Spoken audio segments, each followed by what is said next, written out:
Hi, everybody. Good evening, good afternoon for everybody. I think that Sutka is also from Vilnius, right? Yes. Yes. Okay. So good to hear you. I don't know. We can't see you. You also invited Anthesia to the airport. We're going to meet for an hour and a half or something. We'll have a great time. Good to see you all. I'm happy that you're here. I think, Daniel, that I need to speak with you. I will send you an email, a private email, Daniel. I think I have a question with you. Few questions, but it's okay. It's a good thing, so feel comfortable. Okay, so we don't have a long time. I don't have a long time. I'm sorry, I don't have a long time. So I want to dive inside straight ahead. I thought that today we are supposed to start with the Noach, but because we all read the Parsha, the Noach Parsha, this Shabbat, and this is a covenant this Shabbat. So I want to share with you the screen. How do you share the screen? Where the share went away with me? Do you see my screen? No, right? No, you're using your cell phone today, aren't you? No. I'm not. I'm in on the computer, but let me find exactly this one I want to share. I think so. Yes. No, it's not this one. I'm sorry. Just a moment.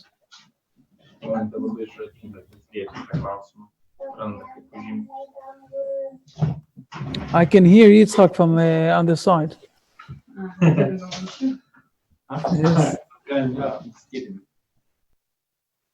Okay, go with me. Look, please. Here it is. Okay, let's start here, sharing everything.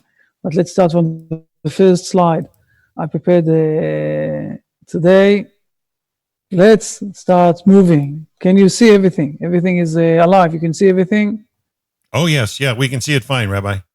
Excellent. Let me move this also a moment so it won't disturb us. I think this will be good here. Okay, let's put it up. You can see everything? You can see my screen? Yep, covenant of peace. So yes, exactly. This week we spoke about Noach, but I want to teach something new. So even though we all know the main foundations that I'm going to speak about, but there are a few insights here that are new. So let's start moving on and see what I'm speaking about. And we're going to see the 7 laws. We're going to understand them. We're going to see the resources in the Bible, in the Old Testament. And then we also are going to renew in each one of them something new. And at the end, I'm going to build up the structure in a new frame, so it will be easy to understand what exactly is happening here. And we hope to do all of this in half an hour. And then from next week, we will continue on in the Noach Parsha and everything in Genesis.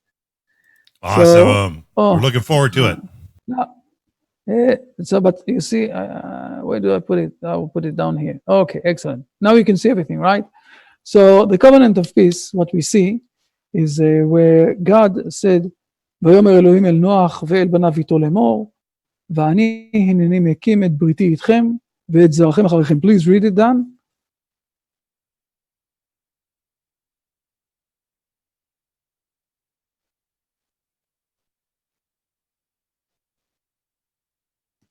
And we all know that Noach was the only person in this world, and his kids also. So when he is saying to us, God, that he is doing the covenant with Noach and with his generations on, so basically God is doing a covenant with all of the people of the world, not only with the Jewish people, with everybody. This is very important to understand. This is the first premises, the first foundation that you're speaking about. Then we will continue on. And we know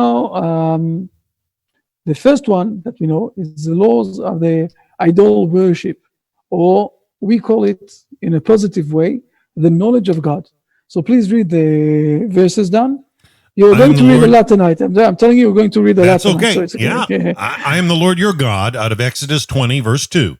The Lord is our God. The Lord is one, out of Deuteronomy 6:4. See now that I am he, and no other God matches me. Deuteronomy 32:39. And you shall have no other gods besides me. Exodus 20, verse 3. Okay, so we have here 4 verses, and all of them are saying the same thing. They're saying that God is the only one. God is there isn't anyone else who have the possibility or the ability to do things like God, like the God of the Hebrew people.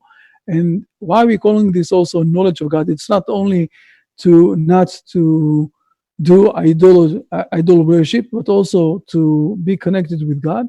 So this is something, it might be a bit of a surprise for part of you, but please read this paragraph, the purpose of life. The purpose of life is to know God. Included in this knowledge are fear of God and love of God. Love of God includes any activity or guidance that brings faith into people's hearts. This is the understanding of you need to know me. You need to know me is to know God. And when we say to fear of God and also to love God, so we saw already one of the verses in Deuteronomy that God is asking us to fear from him and to love him. And it's including everything that is bringing faith to people, into people's hearts. So it's not only not to work or not to do idol worship, but it's also a positive knowledging of God. This is the first one. We all know that. It's okay. Let's continue on, please. The second law is the laws of blessing God. Okay, prohibition of not to curse God. So please read the verses that we have about this. Praise the Lord, all you peoples. Laud him, all your nations. Out of Psalm 117:1. And any person who shall blaspheme his God shall bear the burden of his sin. Leviticus 24:15. First of all, we see in the it's not the Old Testament, in the Bible, in Leviticus, that it says any person who shall blaspheme his God shall bear the burden of his sin. So it's not saying only the Hebrew nation. Every person. And in the Hebrew it says ish. Ish is person, but it's twice, double times. Not only the Hebrew nation, everybody. But when we're looking at this in the positive side, so we see in Psalms, praise the Lord, all you people. Laud him, all you nations. So it's speaking again to everybody, not only to the Hebrew nation, but for all of the nations.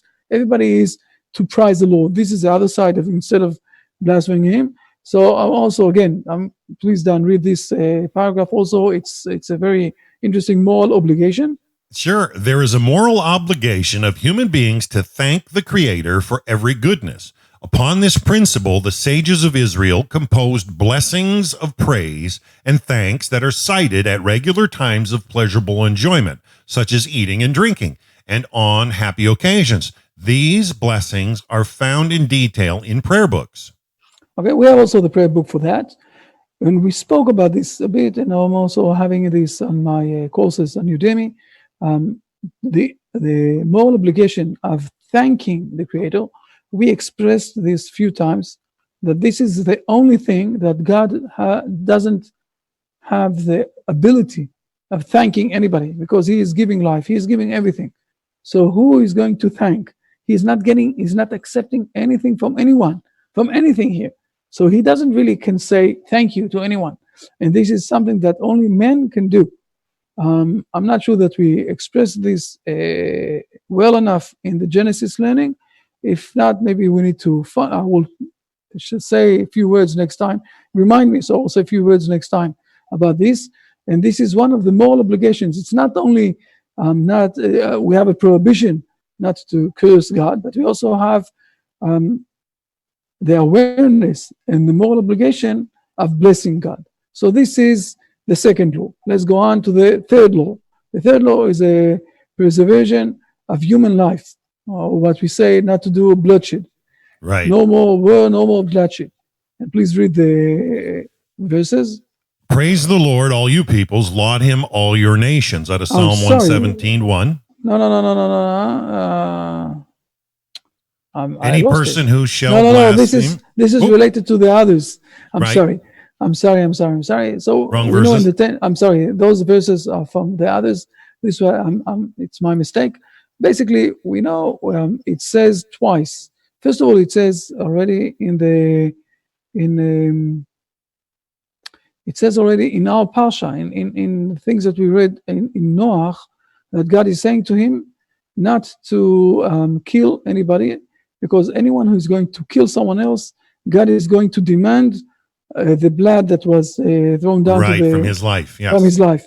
So we know. So I'm sorry, it's my mistake. I brought the. No need, Rabbi. We know how busy you are. Okay. No, okay. I'll fix it up for the next time. But let's see. Two very important positive sentences that Rabbi Akiva is teaching us. Now look careful. The second one, everybody knows this. Okay, please read the second one before we'll read the first one. Rabbi Akiva said, Rabbi Akiva said, and you shall love your fellow as yourself. This is a great Torah principle. This is very nice. We all know that. We all know this verse. Yeah, love your fellow as yourself. But please read the first principle that Rabbi Akiva taught us. Rabbi Akiva said, a human being is precious since he is created in the image of God. This is amazing thought. When you say that a human person is created in the image of God, so if you're doing a damage to any human person, you're doing a damage to the image of God.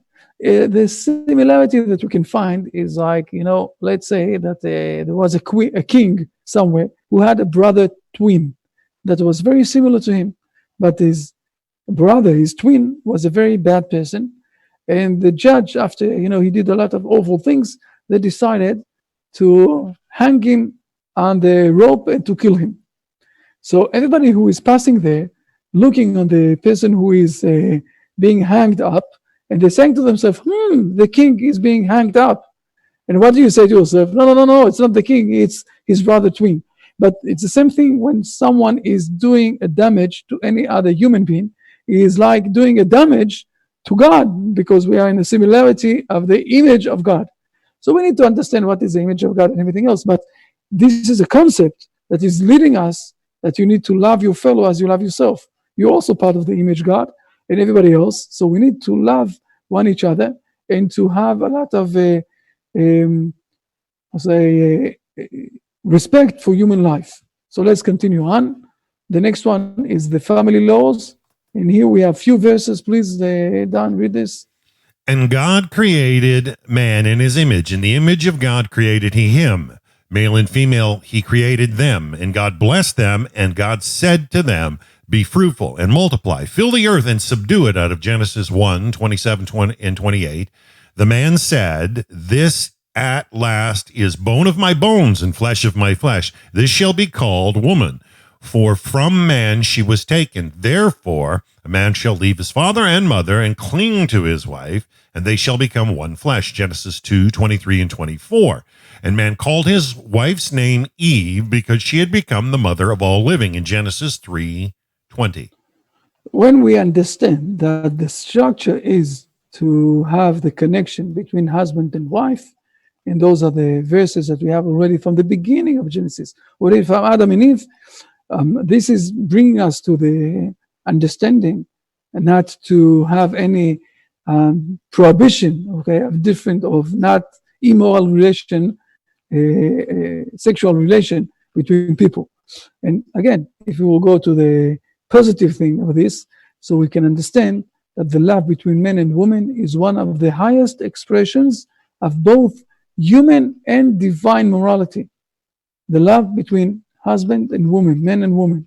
And the principle of you should love your fellow as yourself lives in a married couple in the most highest level, because it's not something that is happening from once, every week, every 2 weeks or something. Those two are becoming the most important partnerships between them. And when they're doing it for 10 years, 20 years, 30 years, 40 years, it's coming to an amazing level of every day, everything, almost in every field, they are partnershiping together, and they have the love one to each other and one to yourself, basically, in this thing of family and togetherness.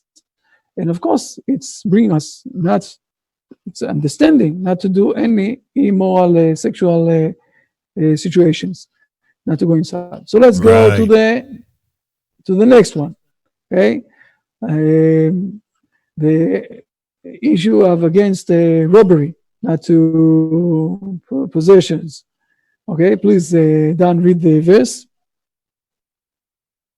Oop, I got to hit her. You shall not oppress or withhold the wages of your fellow, and you shall not rob, out of Leviticus 19:17.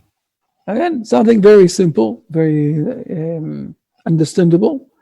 But there are more interesting insights that our sages are putting inside. Please, Dan, read those two things also, those two notes. When someone robs anything, even if worth just a penny from his fellow, it is as if he is taking his soul from him. One of the foundations of human society is the inviolable status of another's possessions. From here derives the Torah prohibition against robbery. So the second part is very clear, okay, the foundation of human society. But the first one, that it's a quote from our sages, that when someone is robbing from somebody else, even a penny, it's like he's taking his soul. It's reminding us a bit, another prohibition that we have, not to kill one each other, but we'll speak about this later on. This is the state of mind that the Hebrew nation understand this law of not stealing from anybody else. So let's go to the sixth one, is the animal eating limb from a live animal that is not allowed. And please read from Genesis. This is from our Parsha also, Dan. And as for me, I will establish my covenant with you and with your descendants after you, and with every living soul that is with you, of the bird, of the cattle, and of every living animal upon the earth with you, in Genesis 9, verses 9 and 10. And this is also the saying, with every living animal upon the earth with you, we have responsibility with everything that is alive, not to take parts of the alive animals. And another very important thing that I think I said it already a few times, but we can mention this again, please, Dan, for the same reason. For the same reason that eating flesh from a live animal is forbidden, a person should distance himself from brutality, pursuit of lustful pleasures, and impulsivity. This is what it's basically saying to us. Now, today, since we are taking all the food and we have it in factories, and it's not that we are hunting the animals, so we don't really see it in front of us. I must say that in the United States, I know that there's a very big problem with this, since there are a lot of factories that are starting to deal with the meat. Processing plants, yes. To do the process, even though the animals are not dead yet. But this is something that it's also very reasonable, especially when you're taking it, that you need to start to deal with yourself, not to be brutality, not to be impulsivity, to have a bit of patience. And this is a foundation of how to behave, morality, also with your friends, with others. And the seventh one is judicial systems. This is more for the nations, but let's read the verses, please. I must judge between a man and his neighbor. I must make known to them the statutes of God and his teachings, from Exodus 18:16. Just a moment. Let's say where it is. This is when Jethro is coming to Moses before the Ten Commandments. And Jethro sees Moses sitting down and judging everybody, speaking with everybody. And he asked him, what are you doing? And what Moses is answering him? He's answering him, I'm judging between man and his neighbors. Now, Moses is not speaking only, this is a parsha, this is a chapter 18, that is related to all of the nations. It's starting with Jethro, who is not Jewish. And even though they're having discussions there about this thing, this obligation, and Jethro is also giving advices. So please read the next verses. But you must seek out from all the people men of ability, God-fearing men of truth, who hate improper gain, and place over them princes out of thousands, princes out of hundreds, princes out of 50s, and princes out of 10s, and let these judge the people at all times, out of Exodus 18:21-22. And this is the advice that Jethro is giving Moses. So again, Jethro wasn't the Jewish person, and even though we see that this is how he's structured in his country, and this is what he's doing, and it's the obligation of every person here in this world to do those, or every country, it's not in a person, every country in this world, to do those judgmental structures to keep the society in a right environment. And please also read Psalms. Judge fairly the needy and the orphan, vindicate the poor and the impoverished, rescue the needy and destitute, and deliver them from the hand of the wicked, out of Psalm 82, verse 3 and 4. Again, something that we need to do, it's very important for us. Now, all of this, I think all of you know those things. Maybe we said something new in one point or so, another point, but I want to go one step ahead as usual and to teach something a bit deeper, and it's related to something that we all know. It's again the covenant, we all know, and I'm saying this a few times. I said it, that every person here have three relationships around him. One relationship, every human, since Adam and Eve, one is a relationship between him and God. The second one is a relationship between him and himself, and the third one is a relationship between him and his friends. And now, let's please go and look a bit to what is happening here in those verses or in those rules that we've learned. The first one is, let's take. Can you see all of my screen you can see? Let's okay. You can do it. It's okay. First of all, we can understand the knowledge of God is related to the connection between human and God. Right? You all agree? When we're speaking about the connection between human and friends, we're speaking about preservation of human life, not to kill anybody. This is related between human and his friend. Don't kill. Right? Till now, it's right.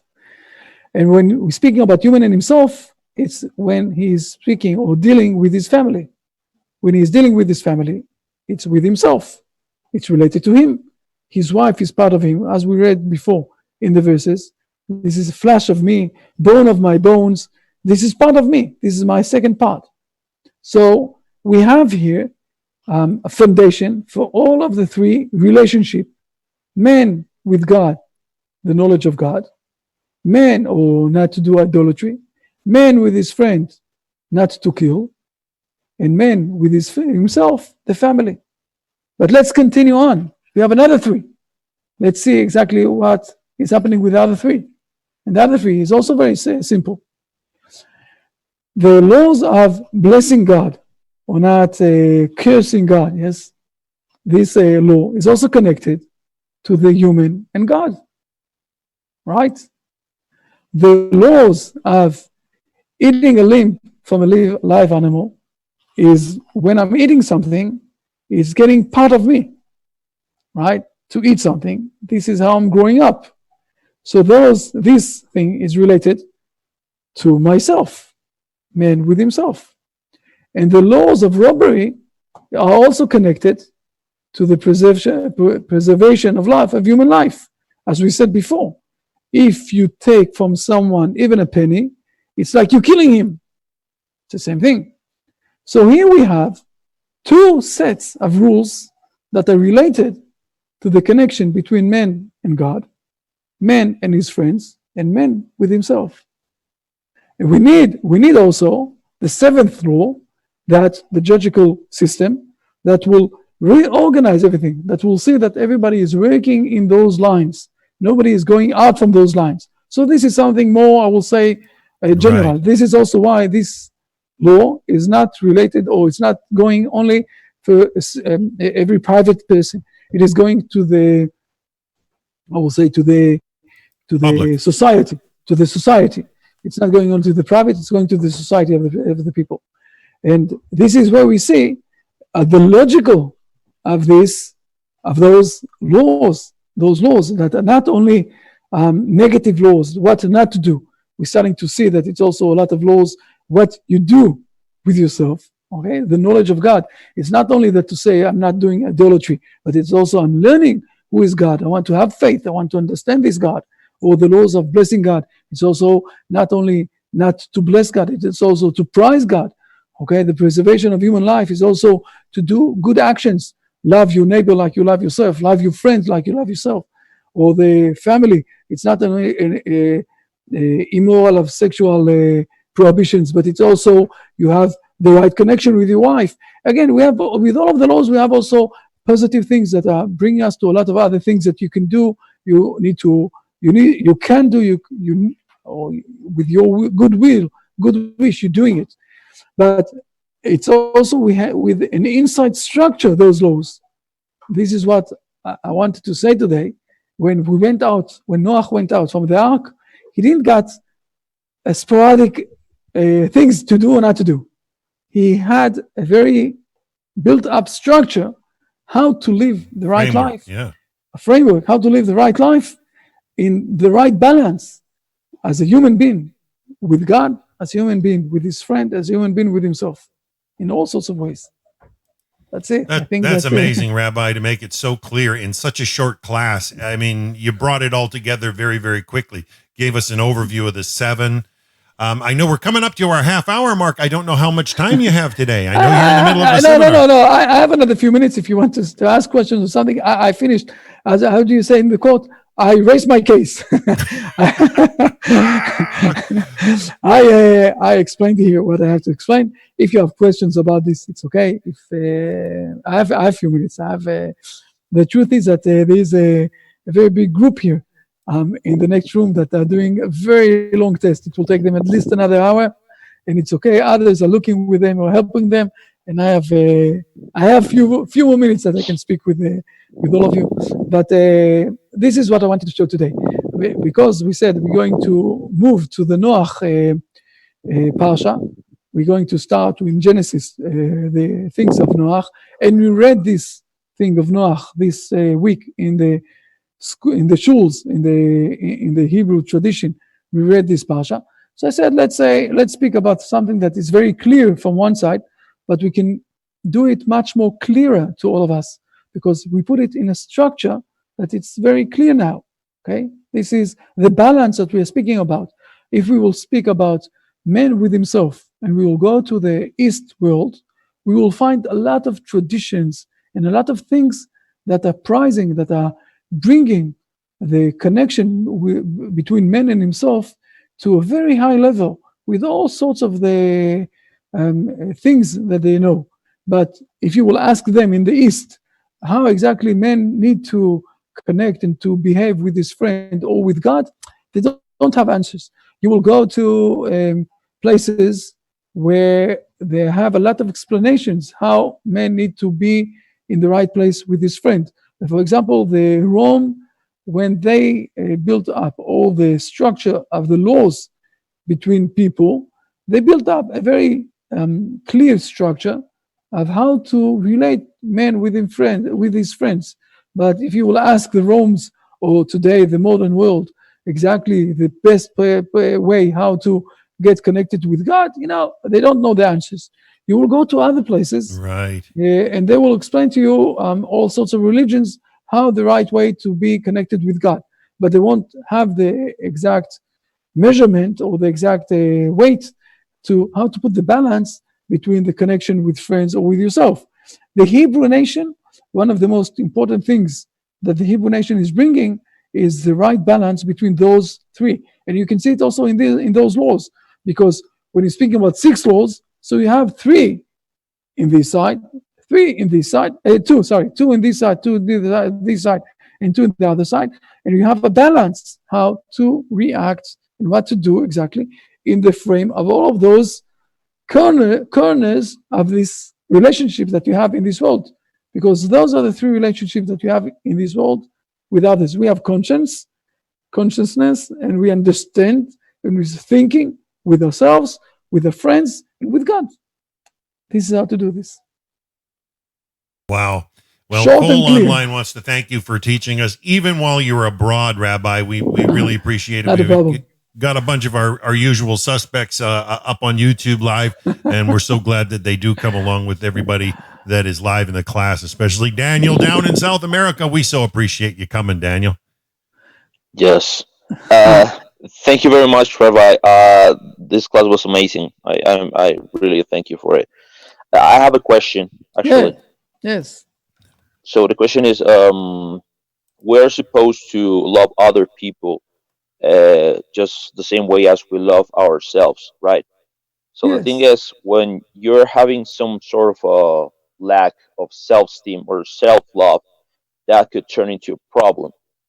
So the thing is, what would be the right way to start loving ourselves without it turning into a sly way of feeding our egos? If I understand correctly your question, first of all, it's a very nice question, very, very deep one and very nice one. So thank you very much for this also. If I will go, you said two things, because to say about my ego and to speak about my low esteem or low confidence, those are two different sides of the coin. When I have an ego, I am very strong with myself.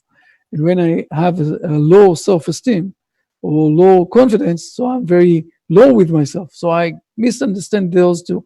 But the question is good, because when you are out of balance with yourself, okay, remember that we have three things. So it will take you out of balance with the other sides of the triangle also. So you need to work on yourself to be in the right balance, also with your self-esteem, also with your self-confidence, and also then with your friends, with God. And if you won't work on yourself, so it will be a problem. One of the ways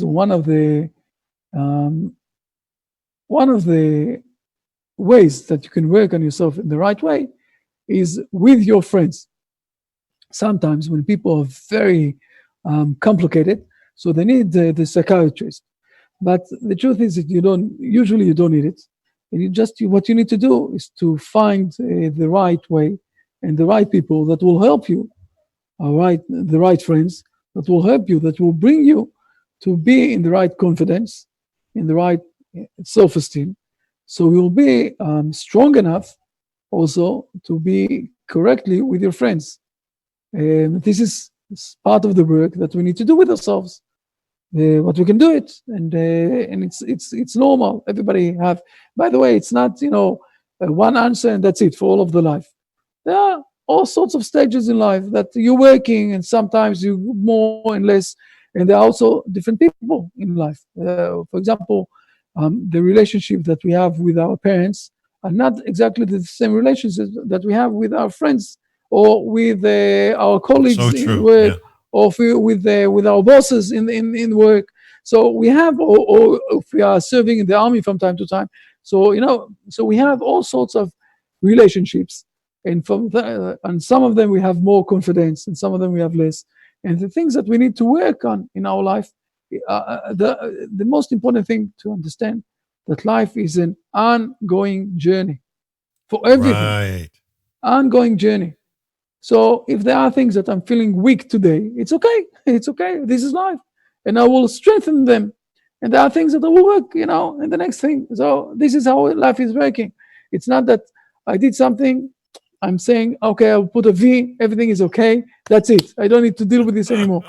Life is working on, I'll tell you something from today. Okay, we started a course here for. The truth is that we're working very hard. This is why I took a break off. We're working from 8:30 in the morning till 10:30 at night. Okay, with the people here, and we started the course with 8 people or 9 people. And yesterday we came from Israel. And yesterday night, this morning, one of the family of one of the people passed away, and she went back. So now, we thought that we're going to have a week of togetherness. And we found ourselves with one less that went, because this is life. Life is all the time changing. Life is all the time moving. And we need to deal with ourselves. So we need to strengthen our self-confidence. And we have a lot of things how to do that. A lot of programs, a lot of people that can help us. And if we need, we can also go to someone who have expertise in those issues. By the way, to strengthen our self-confidence is also connected to our purpose in life. When we know our purpose in life, it's much easier to have our confidence. And there are also all sorts of things that we can do. And we're working on this. This is how we are continuing on in our life. Okay, Daniel, I hope it helped you. Thank you very much, Rabbi. Not a problem. So in quick review, Rabbi, we got to learn to balance our relationship with God, with friends, and with ourselves and our families, and keep all that focused and keep that aligned as we move forward. And things change from day to day. We understand that, but this is a very good framework that we can grasp the 7 Noahide laws and keep a balance. So as long as we're staying close with our own personal walk and our families, focusing on Hashem and then relationships on others, we can keep an eye on those 3 points, and it will help us as we go forward. It will bring us to the right way of how to work and how to live with our in this environment of this world, because this is I will say the connection that we have with the world. The connection is with those 3 triangles that we have, and if we will have the right balance, we will keep those things. We will manage to live in this world in the best way, to continue on to our life, and also to fulfill or to get for the next world. I will say it like that. But it also will give us here in this world a very good perspective for everything. My last words also for tonight is Matas, Ementa and Yitzchak. I need to see them on Thursday. I didn't saw them here, so maybe on Thursday I need to see them also. Okay, thank you everybody. Thank you for joining us, and send regards to everybody also on the. Are we on for next week, Rabbi, or we're not sure at this time? Next week. Now listen good. We are next week, hopefully, of course, why not? Next week, a full hour and everything will be okay. We'll continue on.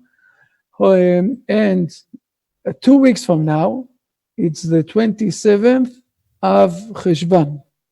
So I think so. Just a moment, let me see. What is the date today? Today is the 4th. Just a moment. So no, sorry. And the 25th of November, 3 weeks from now. 3 weeks from now, we have the day that Noach went out from the ark and did this covenant with God. So 3 weeks from now, it's a very important lesson, and you can spread over. We're doing lessons to all over the world on Sunday, but we will do the lesson on Monday at the same time, 3 weeks from now. And you can try to invite other people also, because we're doing a very big celebration all over the world with a lot of languages.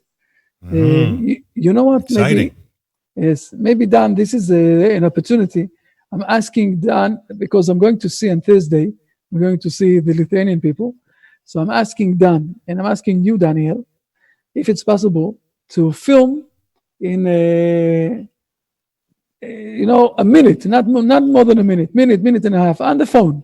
Film yourself on the phone and say a word or two about what is it for you to become a Noachide, or I don't know, the lessons. You don't need to speak about me at all. But the most important is, my name is Dan Berwell, and I'm living in Canada, and I want to say that the Noachide movement, or to become a Noachide for me, is, and say a few words. The same thing with Daniel.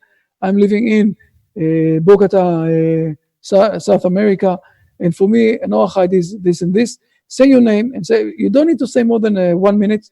Send me even on the phone some sort of video, because we're organizing now from all over the world people. What we want to do, I will tell you what we want to do. We want to do is to raise this issue of the Noachide inside Israel. So one of the things that we want to do is to have people from a lot of languages from all over the world that are saying few words about themselves, and what is to become a Noachide, or what is it to understand these Noachide laws and to be part of this movement. And then we will spread those videos inside Israel, because we want that the Israel society will start to meet, I will say, this thing of the Noachide. People are saying to us, you're crazy rabbis. What are you dealing with the people who are not Israeli people? What is it? And we know that that we have a lot of people that are connected with us from all over the world. So we want as much videos of only a minute. It's enough. And then we're going to do a very nice video from this, very good one. So please send me on my, on the email or something like that, or through the phone, through By the next week? WhatsApp or something like that. Yes. If it's possible, even before that, because when you will send me, I'm sending it to the person who is organizing everything, and we're putting also the slides, everybody with his name, from where he is, and the main sentence that he said. One sentence is enough, or two sentences, not more than a minute. It's enough for us, a minute, and to say something. It's very important. And the Sounds Vilnius, exciting. yeah, Vilnius. Thank you. The Vilnius people, organize your throats, because on Thursday I'm going to film you also. There you go. Well, folks, okay. I think that's it for now. And we've got a full hour next week. And Rabbi Chaim, enjoy your trip. Be safe. And may Hashem be with you as you continue to share there in Lithuania. And just know that we so appreciate all you share. So until next week, folks, have a great week. Thank you.